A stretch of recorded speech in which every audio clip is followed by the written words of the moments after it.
Alright, so here's your classic basic velocity kind of word problem that you're going to run into. This is basically the only one, the only one I'm going to do because it covers kind of everything, and any other iterations you're going to find of this are just going to be giving you other variables and leaving out one. So you can figure it out using this one, okay? Basically with these ones, you just do your find and your given, and you just pick at formulas until it works, okay? So if you ever get stumped on one of these, just keep finding information, if you know what I mean. Look at your data table and say, if I'm given this, what can I find?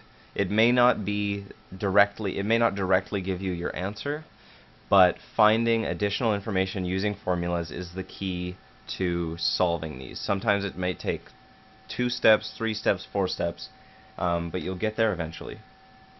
So for this one, we're asked to find v final. Okay. What are we given? So we're given that it's traveling at 15 meters a second. So we're given the velocity initial is 15 meters per second. It accelerates, so we're given acceleration at 1.2 meters per second squared. And we're actually given a time interval for which it is accelerating. So our delta t is 8.2 seconds. Okay? So we're given 3 variables here. Now let's look at our formula sheet. I've got mine over in the other screen.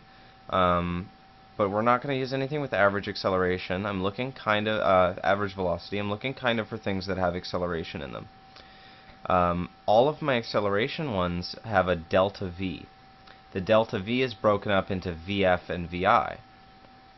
So first, what I'm going to do, because I know I have acceleration and I have delta t, I'm going to solve for delta v. Now, that's not going to give me my answer. Like I said, sometimes you need multiple steps. So for this one, I'm looking right now at delta v equals acceleration times, that's a little time symbol, delta t. Okay? That's one of your formulas. That's on your data booklet. It's the second one in the middle column.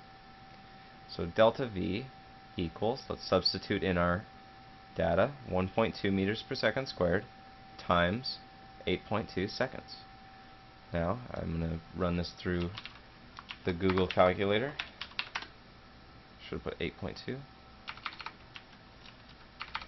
That will come out to 9.84.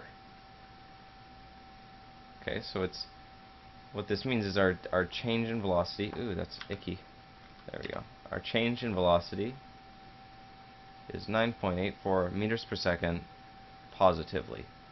You don't have to worry too much about what that means, but I'm going to tell you it's basically that's how much faster we're going now. That's how much our velocity has increased. So we were going 15 meters a second, and now we're going 9.84 meters a second faster. So let's take this delta v, this little data here, and let's plug this into another formula, because what we want to find is we want to find vf. If we look at the very last formula in your little equations of motion box, you've got vf equals vi plus delta v.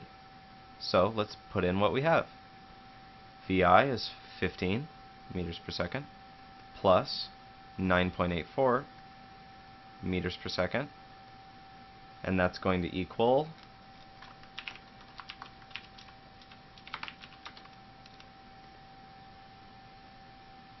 24.84 meters per second. That's kind of written all over the place. 24.84 meters per second. That is our final velocity.